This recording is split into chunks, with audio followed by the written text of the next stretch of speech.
Deixa eu tirar. Tirar. É um bonito aqui. Ô, Felipe, ganhei da vizinha. Sei.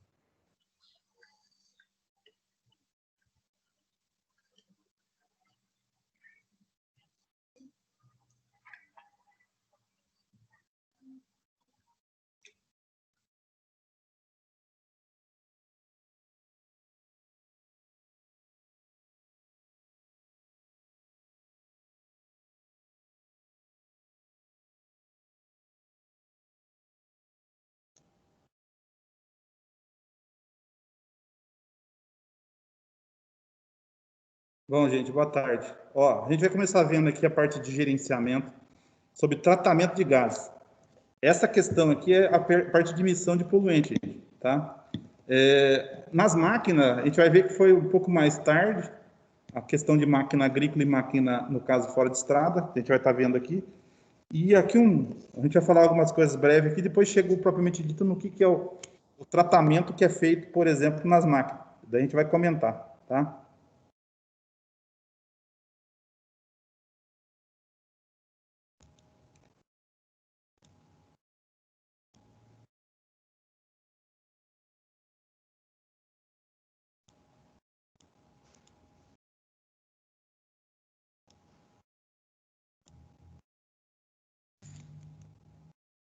Bom, gente, a gente tem problema, no caso, de geração de poluição em função de maquinário ou veículo automotor, mas, propriamente dito, por exemplo, na hora da confecção e na hora, por exemplo, que ele está utilizando. Então, nós temos problema no caso de poluição atmosférica, tá?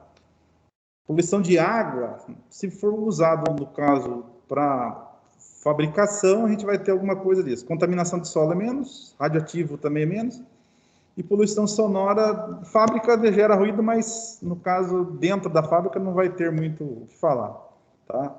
E no caso, por exemplo, das máquinas, a gente tem aí os abafador silencioso, por exemplo, nos escapamentos também minimiza essa questão, tá? Tá dentro do limite prescrito aí, por exemplo, pelo fabricante, ou se não pelas normas regulamentadoras.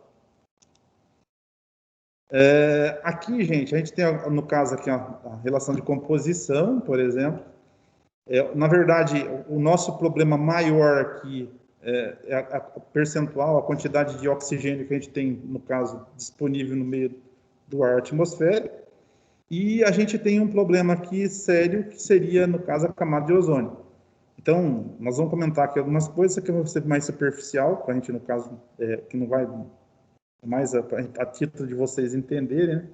Mas a gente tem algumas coisas aí que são gases inertes e os gases que, no caso, não fazem muita diferença. Então, eu tenho aqui nitrogênio, tenho, sei lá, dióxido de carbono, o pessoal toma isso na cerveja, no refrigerante e tal. E também é um resultado de queima esse daí, tá? É um resíduo.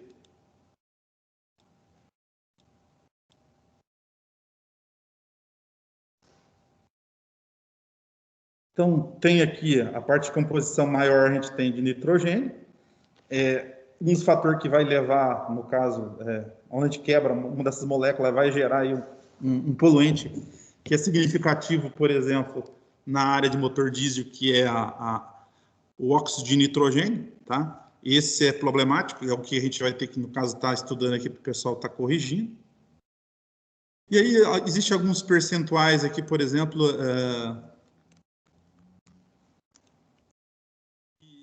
o pessoal fala que são gases inertes, que está dentro de um percentual muito pequeno aqui e não incomoda, tá? Tanto nisso aí. Principalmente quando a gente tem gases inertes.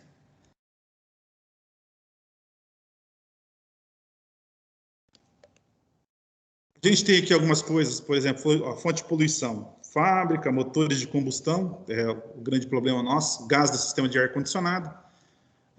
Hoje já foi trocada essa questão de gás de ar-condicionado. Produção de energia e desmatamento. Produção de energia pode ser até decomposição, por exemplo, de massa, aí, que é os matos, na hora que o cara acaba fazendo alguma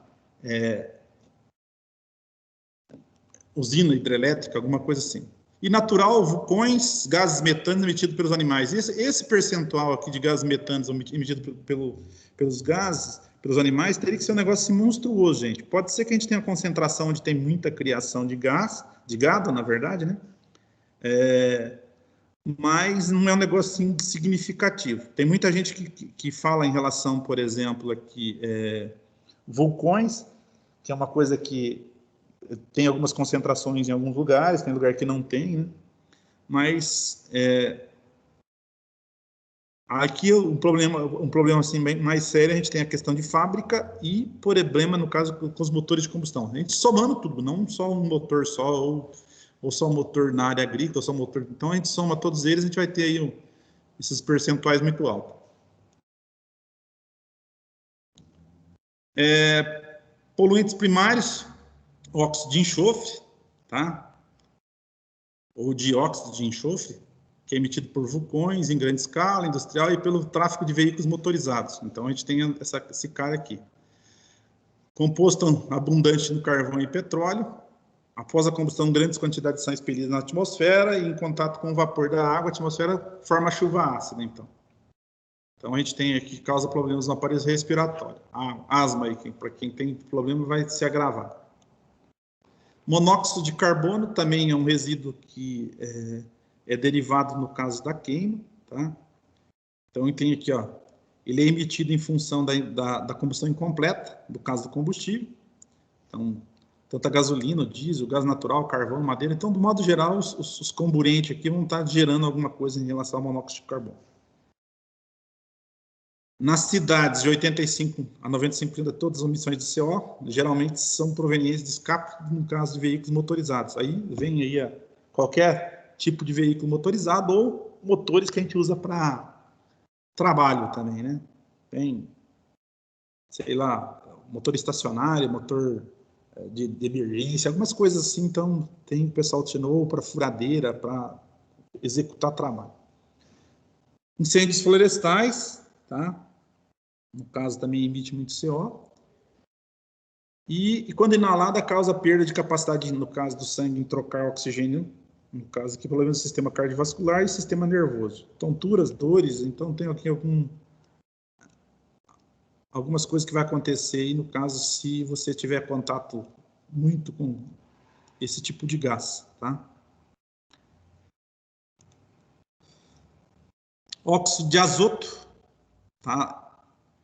E monóxido de azoto, aí e o dióxido, no caso de azoto, juntos, são, no caso, são chamados de NOx. Então, tem aqui o problema que a gente vai ter. Então, se vocês somarem as moléculas, acaba formando um NOx. Então, um dos problemas piores que a gente tem aqui é o quê? A formação desse gás com temperaturas elevadas. Então, quando eu tenho uma temperatura muito elevada dentro da câmara de combustão, acaba gerando esse tipo de caso de resíduo, tá? Que, no caso, ele é gerado em função da reação entre oxigênio e nitrogênio, a altíssima temperatura, maiores que 1.300 graus. Não quer dizer que o motor trabalha com 1.300, gente. Isso aí é aquela condição que a gente tem instantânea. Então, na hora que dá a centelha, ou na hora que ocorre a explosão, eu tenho a elevação da temperatura aí por alguns milésimos de segundo, tá? Aí tem aqui, combinado com oxigênio, ele reage e forma, no caso, o ácido nítrico, bem como nitratos e orgânicos tóxicos, na verdade. Aqui, né? O ácido nítrico é um dos grandes implicadores de chuva ácida aí. E originadores de garganta, tosse, falta de ar e alergias. Para nós que moramos aqui, onde tem uma concentração muito pequena, por exemplo, de indústrias e mesmo o número de carros que a gente tem aqui, ou veículos, também é uma concentração muito baixa em relação a isso ainda, gente. Tá? Efeito estufa, a emissão de acumulação de gases como dióxido de carbono na atmosfera. Esse dióxido de carbono é o resultado, é o CO2. Isso aqui é uma coisa que a indústria ela vai ter que correr atrás, porque se ela quiser continuar ainda com motores de combustão, o resultado da queima ele produz muito isso ainda. Tá? Então, vão ter que usar alguns artifícios que diminuam, no caso, esse dióxido de carbono. E aí fala aqui que é conhecido como efeito estufa, a maneira mais simplificada para aquecimento da Terra para emissão excessiva no caso de gases poluentes. Entre os principais efeitos está a queima de combustível fóssil, que é gasolina e o próprio diesel, né? Tanto no nível industrial como urbano, que daí a gente faz a utilização dos veículos, e a devastação e queima de áreas florestais. Então, nessa época agora que nós estamos vendo aqui, que está falta de água, queimada, esse negócio aqui, não, a propagação disso é muito mais fácil.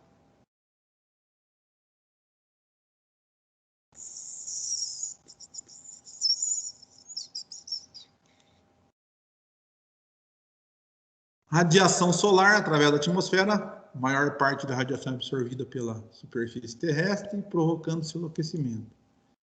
Pois a gente tem que parte da radiação é refletida, tá? Voltando aí no caso para o espaço.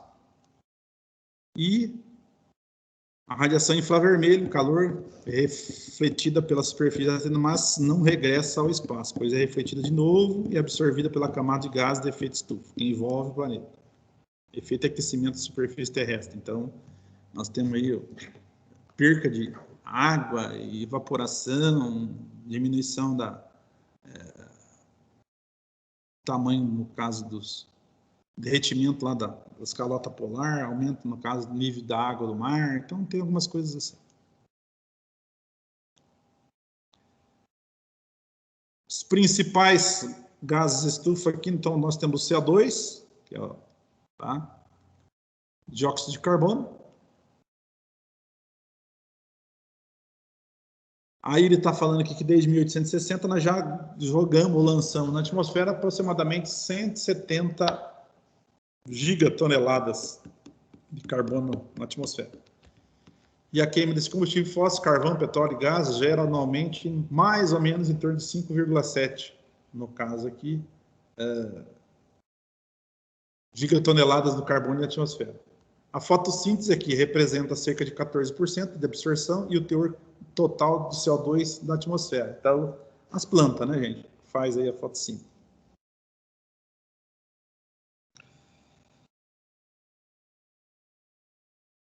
Metano, CH4, um dos piores gases é o metano, cerca de 20 vezes mais potente que o dióxido de carbono, é produzido pela flatulência, principalmente de ovinos e bovinos, sendo que a pecuária representa 16% da poluição mundial, tá? E a permanência do metano na atmosfera é pequena, menos de 10%. A gente tem um problema aqui, o metano ele é inflamável, gente, também, tá? Essa questão, não utilizam, mas ele acaba sendo inflamável.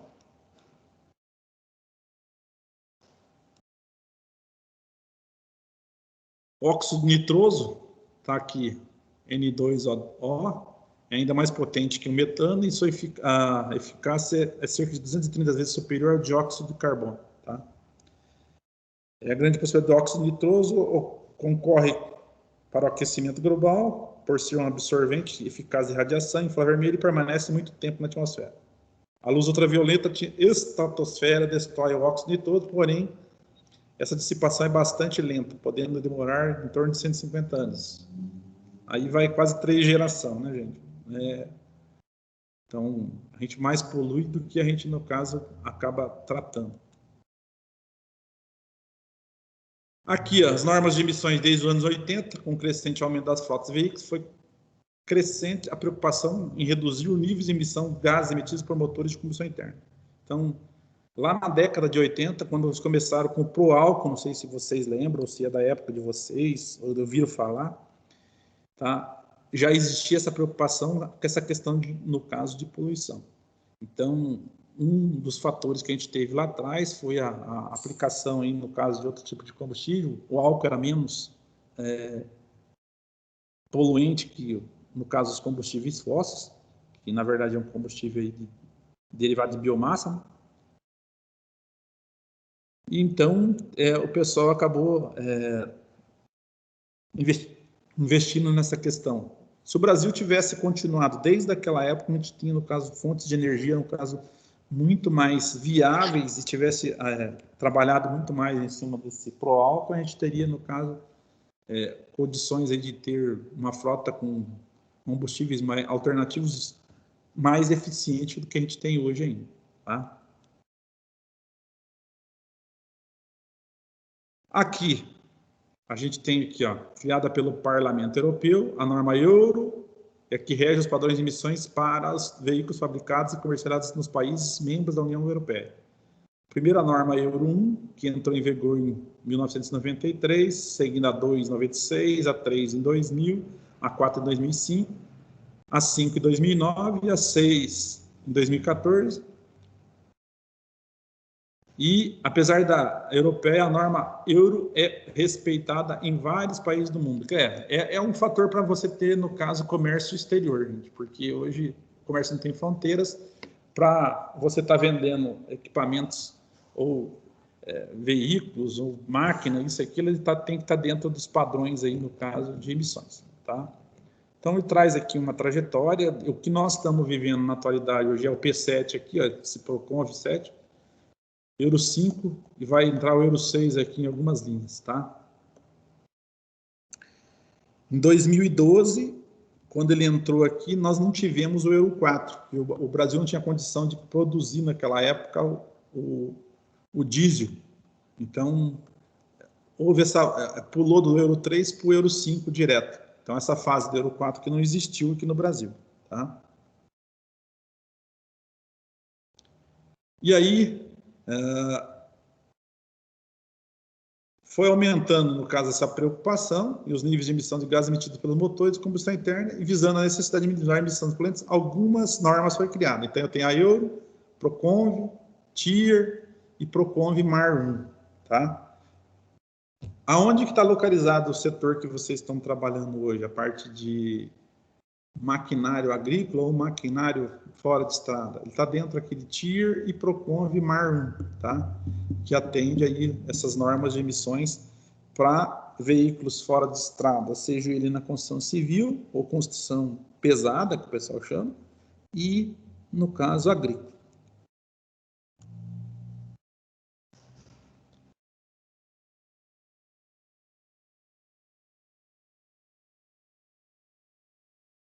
Aí tem aqui o Programa de Controle de Poluição de Ar por Veículos Automotores, que é o Proconv. Foi criado em 1986, tá? Pelo Conselho Nacional, no caso de Meio Ambiente, por resoluções e estabelece diretrizes, no caso aqui, que é a mesma coisa que a gente está vendo ali. Então, ele fica basicamente dentro do que a legislação Euro necessita. Então, esse Proconv é uma normatização, no caso, brasileira, tá?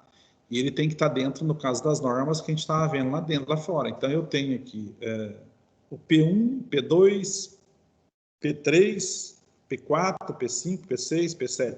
Nós estamos dentro dessa P7 aqui, tá? Onde ela iniciou um pouquinho antes, aqui em 2012, a gente colocou aqui, e está indo até agora. Nós estamos próximo de ter que lançar, por exemplo, o P8, aí, que seria, na verdade, uma legislação mais dura em relação à parte de emissões, tá? Agora tem que ver se a parte legal, a parte política disso também está disponível, senão acaba não saindo isso do papel, tá? Aqui ele fala que esse Proconv, ele fala tanto da classificação para os veículos leves, quanto os veículos, no caso, pesados, tá? No caso, o L4, o L6 aqui, e o P7, no caso, seria aqui, L6 e P7 seria para veículos leves e veículos pesados, ou motores com ciclo Otto e ciclo diesel, tá? A norma de emissão TIR, isso aqui acho que vocês devem ter visto lá, por exemplo, já em alguns locais lá, e é uma normatização também dos Estados Unidos, tá? Rege os padrões de emissões para veículos fabricados e comercializados nos Estados Unidos, entre o vigor de 94, a TIR 2 2004, a TIR 3 2010 e a TIR 5 2015. Assim como a norma Euro, a TIR é representada por vários outros países do mundo também. Então, aí depende para onde você está fazendo comércio, ela vai estar dentro, no caso dos parâmetros. Existe essa legislação, gente, então eu tenho TIR, eu tenho Proconv, eu tenho, no caso, Euro.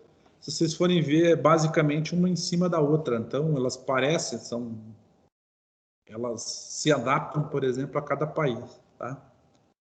Em função disso daí. E o MAR 1, tá? A partir de janeiro de 2015, tá? Em vigor no país aqui. Então, o PROCONV rege que MAR 1, máquinas agrícolas e rodoviárias. Por isso que é MAR, é uma sigla, no caso, máquinas agrícolas e rodoviárias, que é a primeira lei, então, é aplicável em máquinas, no caso de construção, tal, nacionais e importadas. Então, se o cara trouxer uma máquina que é feita na China, feita, sei lá, na Índia, alguma coisa assim, vai ter que estar dentro desses parâmetros aí para poder, no caso, estar sendo comercializado aqui. Se é um trator que é coreano, se é indiano, alguma coisa assim, ele também vai ter que estar dentro desses parâmetros, gente, para poder, no caso, estar rodando aqui, tá? MAR 1 a partir, no caso aqui, de 2012. Então, é uma legislação similar à norte-americana, Tier 3, e a europeia, no caso aqui, Stage 3A, para máquinas. Então, nós temos aqui máquina de construção 2015 a 2017 e máquinas agrícolas, no caso de 2017 a 2019. Então, aonde que tem as projeções aqui que a gente vai ter que estar vendo aqui. A máquina de construção, novos modelos introduzidos, lançados no mercado de potencial igual ou superior a 37 kW ou 50 cavalos. A partir daí já tem que estar dentro da norma MAR 1. De 2017 para cá, todos os modelos com potência igual ou superior a 19 kW ou 25 cavalos. Tem que estar dentro dessa MAR 1. Agrícola, 2017, tá? Seja igual ou superior a 75 kW ou 100 cavalos, 101 cavalos. Então, ó, até 2017 para cá era obrigado a ter isso aí. Em 2019, as máquinas de baixa cilindrada, baixa potência. Então, 19 kW ou 25 cavalos também vão ter que estar dentro, no caso da norma. Aí entra aquilo que eu estou falando para vocês, que vai começar a falar aqui, por exemplo, o que é. O que usa para poder estar dentro desses parâmetros que estão falando aqui. Umas podem estar usando, sei lá, gerenciamento eletrônico, outras vai estar usando turbina, outras vai estar turbo com geometria variável, outras diminuir, no caso, o número de cilindro, outras vão estar usando EGR, externa, interna, EGR+, SCR, no caso, os filtros particulados, aí depende, no caso, qual que é a aplicação e como ele consegue, por exemplo, estar dentro dessas normas, tá? Então, ele vai ter que aplicar isso daí para poder, no caso, estar trabalhando.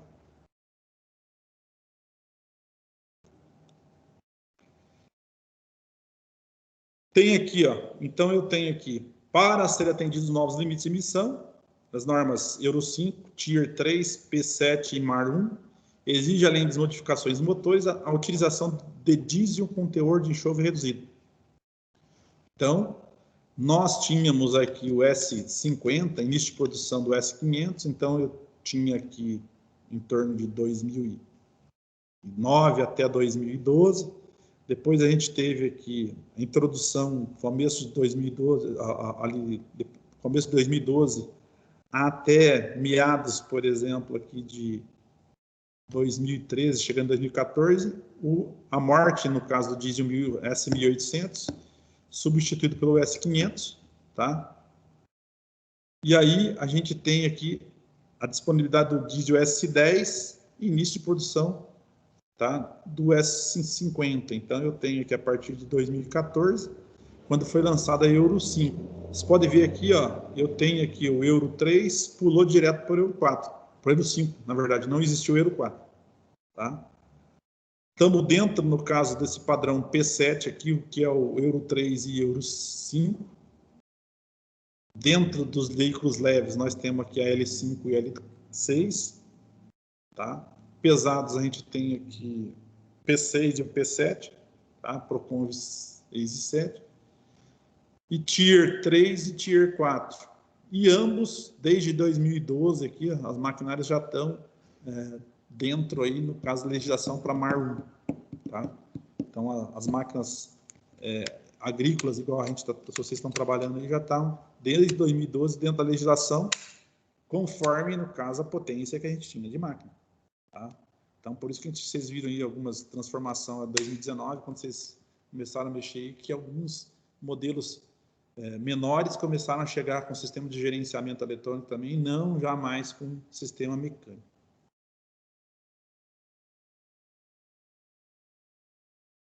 Aqui, ó, S500 vermelho, S1800 alaranjado e S10 em color amarelo, tá?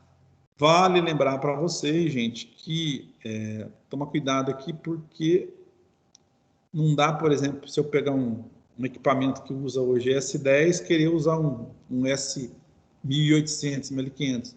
Inicialmente até funciona, gente, só que depois o controle de emissão desse vai ser prejudicado. E vamos fazer o contrário, eu pegar, por exemplo, o S10 e querer usar lá onde eu usava esses outros modelos aqui, pode ser que venha a ter problema também, porque o diesel era, no caso, mais lubricidade, não tinha mistura, não tinha biodiesel ainda, então, e esse S10, vocês vão ver que ele tem aí, ó, capacidade de estragar muito mais fácil que os outros modelos que tinham maior lubricidade. E aí, como é que eles fizeram com os motores? As fábricas usaram de 2 artifícios inicialmente, tá? Então, a gente tem aqui, além da melhora da qualidade do diesel, várias inovações vêm sendo implementadas. Então, tem aqui, ó, os motores foram passando por algumas modificações, para, no caso, estar dentro das normas de emissões. Então, ele coloca aqui a substituição do sistema de bomba injetora por sistema de gerenciamento eletrônico, injeção eletrônica. E aí, além disso, aí, a gente tem 2 sistemas que foram utilizados do fabricante para motor que atende às normas, a EGR e o sistema SR. Aqui ainda não foi colocado, gente, mas dentro da EGR, a gente usa, no caso, o filtro particulado também. Aí depende, no caso, da aplicação de motor que a gente está fazendo e no que a gente está usando. Se é rodoviária, se é agrícola, se é, sei lá, fora de estrada, alguma coisa assim. Alguns modelos desses foram usados, por exemplo, filtro particulado para fora de estrada, junto com EGR. Algumas vans, caminhonetes usaram, no caso, sistema de EGR e também filtro particulado. E agora, mais recente, para legislação, para chegar aos padrões de Euro 6 ou Procon V8, vocês vão ver que ele vai ter que usar tudo isso. O EGR, o SCR aqui, o SRC que ele está falando aqui. Depois tem a parte de toda a parte eletrônica e os conjuntos que vão para controle, mais ainda os filtros, no caso, particulados que vão reter, no caso, já que está comentando, tá? Ô, Matos, Oi. aquele ditado que o povo fala que quem usa o diesel S500, por exemplo, de vez em quando não faz mal colocar tantos litros assim de S10, misturar. É que, na verdade... É o certo? Não é recomendado, não é? Gilson, se você for usar por pouco tempo, ou, sei lá, eu estou com... trabalhando com trator, trabalhando com a caminhonete lá, que está com, sei lá, 50 litros, daí eu coloco lá 20 litros. Isso não vai fazer muita diferença, tá? Mas você não pode, por exemplo, esgotar, por exemplo, na tua caminhonete que você estava acostumado a usar, sei lá, o S500, depois só colocar S10. A lubricidade, algumas coisas assim muda, no caso, uma relação a outra, tá? Que é o refino, na verdade, viscosidade, acaba mudando algumas coisas assim. A pior condição que a gente tem é quando eu pego um sistema que é totalmente eletrônico, que ele já está acostumado com, ou ele foi projetado, na verdade, não é acostumado, foi projetado para a parte de o S10, e aí eu só com um S500, um S, sei lá, 800 lá, e o cara quer que o rendimento seja igual. E aí eu vou ter problema, no caso, com o sistema de gerenciamento nisso daí, tá? Porque o S10, vocês já vão ver que tem muito S10 que já vem com a parte, no caso, de biodiesel, e ele acaba estragando ou bacterizando, ou tendo problema, por exemplo, de umidade, a higroscopia dele é mais alta. Então, acaba estragando muito mais rápido. E é um problema que vocês pegam aí direto, o pessoal que trabalha com a área de agrícola e trabalha com a parte de fora de estrada, os caras geralmente vão fazer o depósito ou vão guardar, por exemplo, o combustível, eles não têm muito controle com isso. Se eles usarem ainda, no caso, os antibactericidas, algumas coisas assim, tudo bem, mas se não usar, é uma fonte, por exemplo, que eu vou estar contaminando tudo e danificando, e aí eu vou ter uma fonte onde vai estar podendo trazer um monte de defeito, tá? Essa questão de contaminação e a gente falar quando o diesel está muito parado, vocês vão ver que ele forma um negócio chamado uma borra, e essa borra, na verdade, é a parafina, tá? Que alguns diesels têm um teor alto, se a gente pegar esses diesels anteriores aí, ele tem Esse teor é mais comum no S500 ou no S10? um S500. S500. Isso. E se você pegar já biodiesel com S10, daí ele tem concentração que foi tirada de óleo de soja, essas outras coisas, daí eu tenho bacterização que pode ser por causa do óleo que é de origem vegetal. Isso aí acontece caso o óleo fique muito tempo parado dentro do tanque, né? Parado. Eu não sei qual que é o procedimento que vocês têm lá. Por exemplo, chegou a máquina no pátio lá, se vocês aplicam esses aditivos ou não, como é que faz, tá? Mas o ideal era que aplicasse o aditivo para, no caso, não ter problema, por exemplo, se ela for ficar muito tempo parada lá. Tá? Ou o pessoal reduz o máximo, reduz a quantidade, só que quando a gente reduz a quantidade de diesel dentro do tanque, efetivamente ele vai umidificar mais, vai ter mais problema de umidade, porque ele soa dentro do tanque e aí começa, no caso, a contaminar por umidade. Tem problema de higroscopia, que a gente chama. Então, se você vai deixar um trator parado, uma colheitadeira, o certo era deixar com o tanque cheio. O tanque, no caso, quanto mais cheio, menos a condição, no caso, dele formar água lá para estar misturando. Porque daí vai decantar e na hora que aspirar, por exemplo, lá para o sistema de injeção ou para inflamação, lá vocês vão ver que ele decanta e aí fica lá o que tem mais densidade na parte de baixo, e aí, se for água, ele vai danificar o sistema de injeção, que é bico, bomba, esses negócios todos.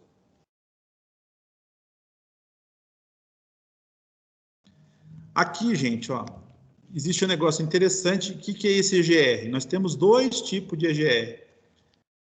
Tem o EGR externo e tem o EGR interno. Então, o EGR externo, tá?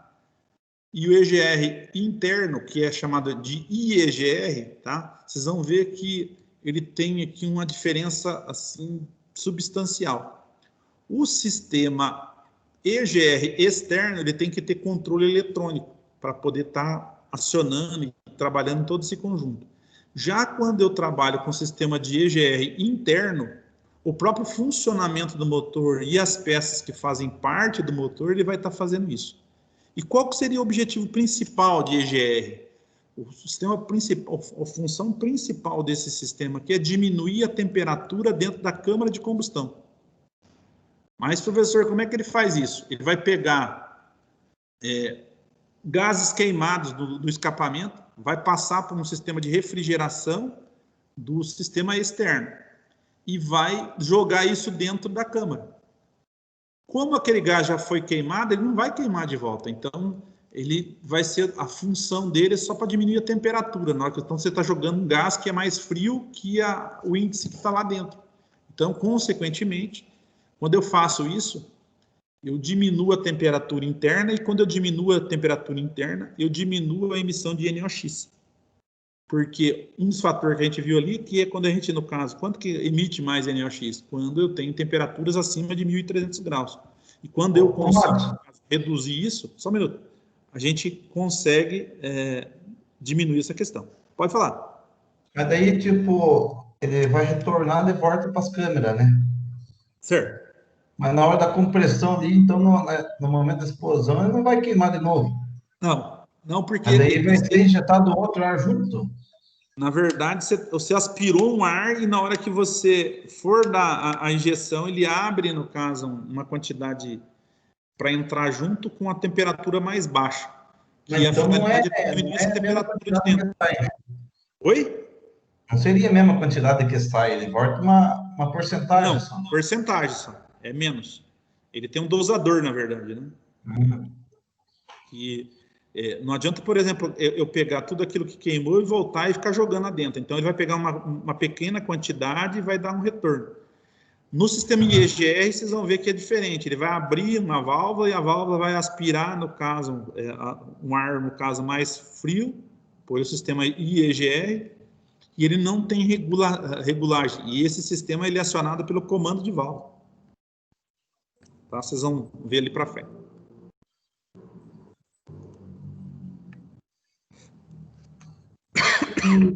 Para eu detectar que o trator tem essa tecnologia GR e tal, coisa, ela é para o lado de fora, para o lado Então, os motor, os, sofrando, como é que é? os motor da Case, que são os FTP lá, esses modernos, eles trabalham já com dois modelos. A gente pode ter a EGR interna, tá? E pode ter, no caso, a EGR+, e ainda SCR, que o pessoal fala que é um sistema que eu injeto ar lá. Não sei se já viram lá em algumas máquinas maior que tem a quantidade. O pessoal fala que é combustível, mas é um reagente líquido automotivo, com 32% de ureia. Não sei se você já viu, que tem um tanque de combustível e depois do lado tem outro tanque que a gente fala que é de ar. Nos os trator grande e também, no caso, nas colheitadeiras. Já é usado isso daí. Aqui, gente, só para a gente entender. Então, eu tenho aqui o funcionamento do sistema EGR externo, pós-tratamento. A sigla quer dizer Exhaust Gas Recirculation, ou recirculação de gases de escape. Isso quer dizer que eu vou recircular esses gases e vou fazer entrar novamente aonde? Dentro da cama de combustão. Aonde que está essa válvula de EGR? Vocês estão vendo aqui, gente? Ó. Então, eu tenho aqui a turbina, passa pelo, no caso, nosso turbo, entra por aqui. Essa derivação que vocês estão vendo aqui, aqui anterior, que é a minha válvula EGR. Aqui, antes, no caso dela aqui, ó, saída dos gases de escape. Parte dela vem aqui, vai passar, aqui tem um sistema de arrefecimento por água. Geralmente, é a água do sistema de arrefecimento que diminui a temperatura desse gás que está passando por dentro aqui. Ele vai ser colocado, ó, o percentual que ele entra aqui é muito pouco. É só para diminuir a temperatura, tá? Dentro da cama de combustão. Então, quando eu faço isso aqui, eu consigo, por exemplo, que eu diminua a temperatura interna da cama de combustão e, consequentemente, diminui a NOx, no caso, gerado do sistema, tá? Aqui ainda, ó, ele está falando aqui, ó, existe alguns modelos que têm o catalisador de oxidação. Nem todos os motores têm esse catalisador de oxidação, tá? Esse catalisador de oxidação aqui é o DPF que o pessoal falou, que tira as partículas que estão suspensas, tá? Mas existe motor que não tem esse DPF.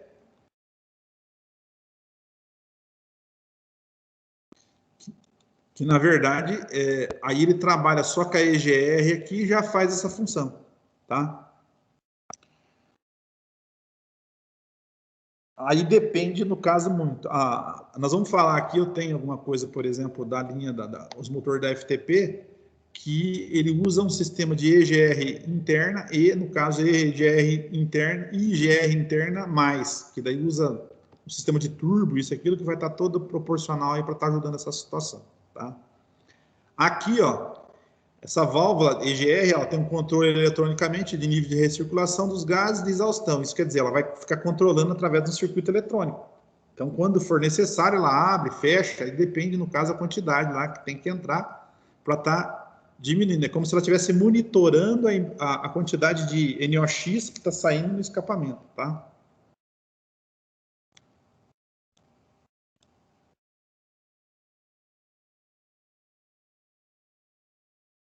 Aí, ó, o que ele está mostrando aqui para nós? Ó? A recirculação, que eu falei para vocês, agora apareceu no caso melhor aqui, ela está em vermelho, ó, todo o escapamento está sendo em vermelho aqui, ó, aqui o catalisador, ou se não, a redução de hidrocarboneto em CO aqui, ó. Então, eu tenho esse cara aqui, que seria o nosso filtro, que é no escape, mas não é todos que usam, né? E a nossa EGR com o sistema de refrigeração, que é isso aqui, que é usada a água lá para estar diminuindo isso daí. Se vocês pegarem, tá? Ó, a finalidade dele aqui, ó, diminuir o óxido de nitrogênio no escapamento. Reação entre oxigênio e nitrogênio na combustão. Temperatura de combustão acima ou menor que 1370 graus, evitando a formação de óxido de nitrogênio, óxido nitroso, NOx. Recirculação de pequena quantidade de escape, limitada na admissão do motor, diminuindo a quantidade de oxigênio admitida, porém suficiente para a combustão. Nova quantidade de combustível injetada é recalculada, balanceada, e a temperatura de combustão fica menor, evitando assim a formação de NOx. Por que ele faz esse recálculo? Porque eu vou encher, no caso, a câmara com outro tipo de gás que é inerte. Mas o oxigênio ainda continua na medida, no caso, adequada de funcionamento. Deve-se levar em conta também que a formação do CO2, monóxido de carbono, tá? Pois combustão incompleta altera, no caso aqui, também esse componente. Aqui está errado, se CO2 monóxido, no caso é só CO, tá? Então ele acaba alterando.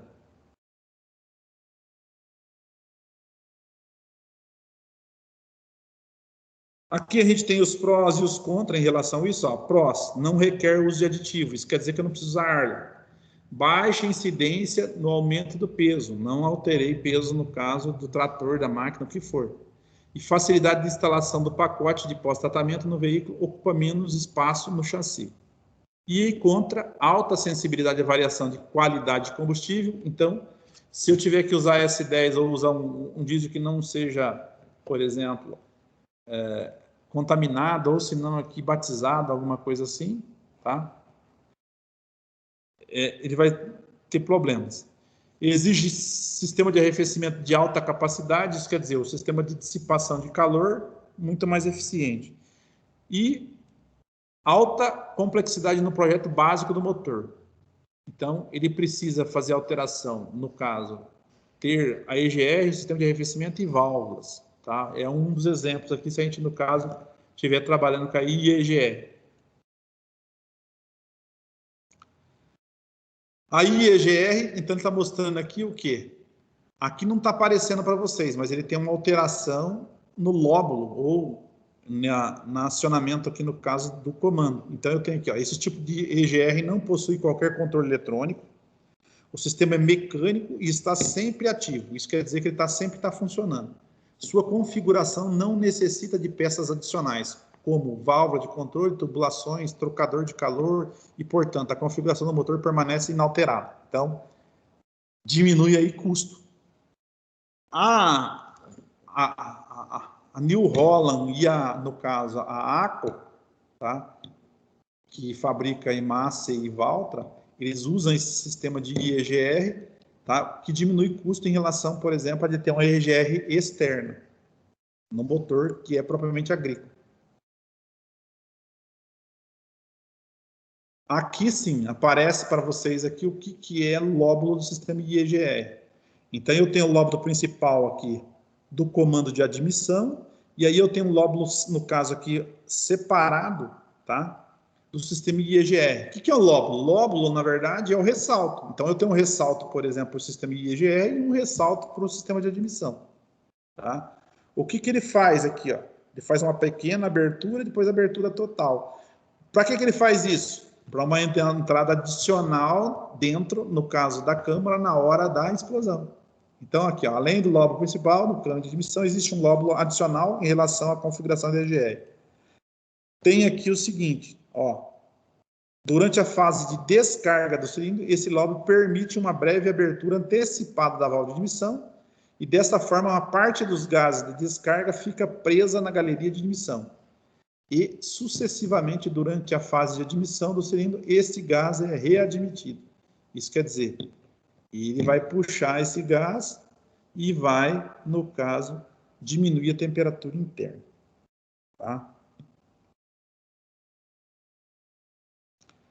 E aqui a IEGR+, tá? Qual que é a diferença dela lá?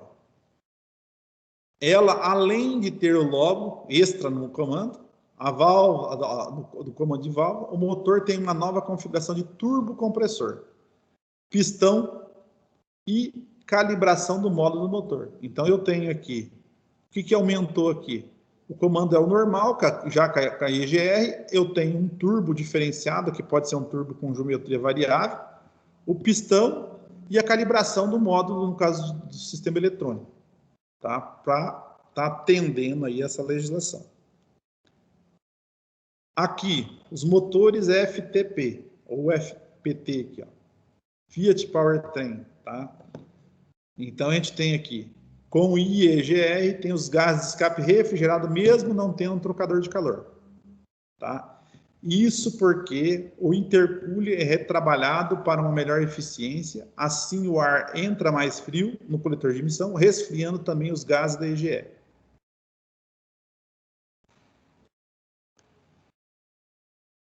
Pergunto para os senhores, gente, alguém tem alguma dúvida sobre, no caso, o sistema EGR? Gilson, dúvida? Por enquanto, não. Lucas? Diga, professor. Alguma dúvida aí sobre a aplicação desse sistema de EGR? Tranquilo. Então, gente, ó, a aula de hoje seria isso aqui para a gente ver como é que funciona. Depois nós vamos ver o que é o SCR. Ainda faltou eu só colocar aqui para vocês, que não deu um tempo, não ia se estender demais, o filtro de particulado. Mas o filtro particulado, o que vem a ser ele, gente? Através de reação química, eu quebro algumas moléculas, no caso desses gases que são prejudiciais ou, na verdade, que são expelidos pelo escapamento, e transformo isso num gás que não seja inerte, tá? Que ele não vai fazer mal. Então, um conjugado entre EGR mais esse filtro particulado, eu consigo trabalhar dentro das normas pré-estabelecidas. Ô, Matos. Oi. E se, vamos supor, desse a louca lá, aí eu removesse a válvula EGR, assim? Então, na hora que você remover a válvula EGR, automaticamente vai alterar a quantidade de NOx, tá? No caso de vocês que estão lá vão trabalhar em campo, alguma coisa, muito raro vocês vão pegar um cara que vai lá fazer, por exemplo, uma aferição disso. No setor rodoviário é mais comum. Hoje ele já tem até equipamento que o cara chega lá, põe no escapamento e fala se você está com o sistema adulterado ou não. Entendeu? Uhum. O objetivo final disso tudo, Gilson, é diminuir a emissão, tá? Que daí nesse caso do EGR, ela não agrega valores, ela aumenta, por exemplo, quando ela é no caso externa, porque daí na hora da confecção do motor, alguma coisa, eu vou ter que colocar essa válvula que é controlada eletronicamente. Mas se for no caso, por exemplo, aqui da máquina que é interna, a única forma de vocês desativarem isso é só se desgastar o câmbio ou desgastar alguma coisa, ou se vocês trocarem o comando e colocar um comando que não tenha essa válvula EGR, ou acionamento desse câmbio. Porque fora isso, ele não tem outro dispositivo que vai estar acionando, entendeu? E aí, naquela última que foi falada ali, quando ela é interna com um sistema a mais, se vocês tirarem, tá?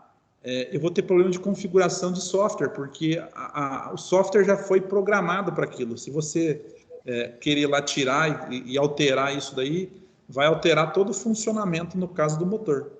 E o índice vai lá para cima.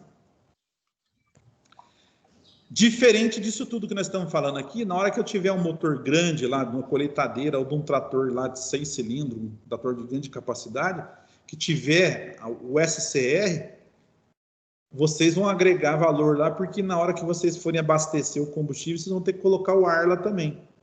E geralmente ele está em torno de 10% até 20% do tanque. Então, se eu tenho um tanque lá de, sei lá, 1.000 litros, eu acho que 100 litros vai ser de Arla. É um tanque à parte, 80 litros, aí depende, no caso, como é que é o reservatório que ele tem. Ele não mistura com diesel. O Arla, ele não vai queimar, ele vai ser injetado dentro do escapamento, tá? E esse escapamento, ele vai converter, nós vamos ver lá, os gases que vão sair do escape em moléculas, ou, no caso, gases que são inertes também. A finalidade é essa. Só para vocês terem uma ideia, quando eu uso o SCR, um resultado dentro do, no caso do SCR, ele forma amônia. E a amônia é pior que qualquer um desses gases que a gente está vendo aqui. Só que quando eu uso, por exemplo, o Arla, vocês vão ver que ele converte essa amônia em gases que são inertes também. Aí vai vir a molécula de água, que vocês vão ver, o H2O, e gases inertes que nem o nitrogênio, tá? Resultante dessa queima aí. Tá ok? Resumindo, gente, as máquinas, quando vocês pegarem essas máquinas grandes, vai ter SCR. Quando vocês pegarem a máquina menor, vocês vão encontrar ela com sistema EGR. E às vezes vão pegar a máquina com sistema de filtro particulado. Aí depende, no caso, da aplicação. Que daí, se só o EGR não for suficiente, o pessoal vai usar aí, no caso, esse filtro de particulado. Tá ok? Hoje, penúltimo dia, gente. Quem não entregou lá o trabalho, agiliza para entregar amanhã, tá? Dê uma cobrada aí no pessoal para a gente fazer o fechamento, no caso da nossa turma. Hoje e amanhã conto com a presença dos senhores para nós fazer o fechamento do nosso curso. Beleza? Matson, Senhor. e o certificado? Certificado, nós vamos ter que ver depois que terminar o contrato de vocês lá na empresa lá, que alguns vão passar para ser funcionários, né? Que daí passa do contrato de aprendiz para funcionário, né? E aí eles vão marcar uma data lá, o pessoal da empresa mesmo, para nós acertarmos essa entrega de certificado. Mas é vocês, é eles que entregam para nós, né? Eles vão chamar a gente normalmente era feita uma entrega aqui no Senai, mas como está tudo restrito agora, acho que isso vai ser feito dentro da empresa. Professor. Oi. Sobre o trabalho, você vai falar alguma coisa, professor? Amanhã ou não sei? Então, o trabalho, é o que eu falei para vocês. Eu dei duas opções lá. Quem entregar, por exemplo, algum que tenha algum vídeo, vai ser um diferencial, porque daí aprendeu lá como é que está usando, isso e aquilo, tudo, né? E sabe mostrar onde que está algumas coisas. Vocês podem pedir até auxílio para o pessoal que estiver trabalhando lá, se vocês tiverem alguma dificuldade. Viu, Matos? Mas daí, tipo, para usar a ferramenta para diagnóstico, alguma ferramenta que eles não usar vai ser o multímetro, dependendo da situação. Você outra não pode ferramenta usar interessante que nós teríamos que usar é a Surface2. Vocês não usam? Só que a maioria, tipo, ou tá para campo, ou não tá lá e tal, daí vai ficar difícil. Então, vamos ver se tem um jeito de dar uma improvisada, será? Só explicar, será? Ou se não, você pode pegar lá e mostrar o procedimento para entrar. Se alguém estiver lá usando, ou você pode filmar o cara olhando alguma coisa e mostrar o que ele está fazendo também. Beleza, vamos ver se dá certo fazer isso. Vamos fazer um negócio diferenciado, gente.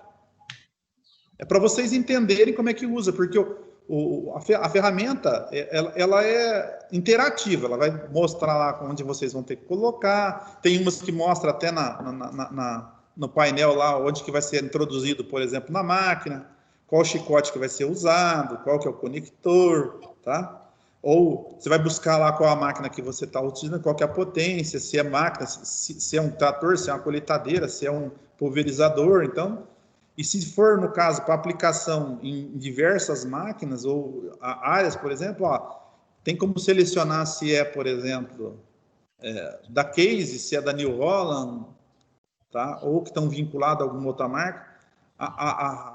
O EDT eu sei que é assim. EDT você pega, pode fazer Valtra, pode fazer Fendt, pode fazer Valtra, a própria Massey também faz, tem mais outras marcas lá que ele faz fora também. Então depende, no caso, muito aí, no caso, qual ferramenta que vocês têm em mãos. O multímetro, vocês podem utilizar ele para verificar continuidade até o chicote, até onde está vendo, saindo da boca até lá, e também ver se é um sensor, as resistências que estão dando no sensor. Isso dá para mostrar pelo multímetro. Não sei se vocês entenderam quando a gente falou isso, como é que é feito, né?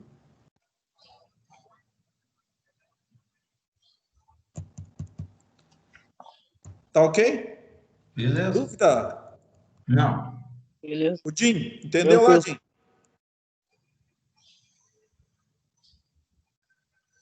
Morreu. Só tá o espírito do Jim aí. Eu falei que só ia entrar de celular, o resto ia estar tudo. Povo, velho. Mas tá bom, Gilson. A gente volta a conversar amanhã, então. Beleza? Alô, Marco. Falou. Bom final de tarde para vocês aí. Valeu, professor. Valeu. Valeu, professor. Até amanhã, gente. Falou, professor. Falou. Até mais.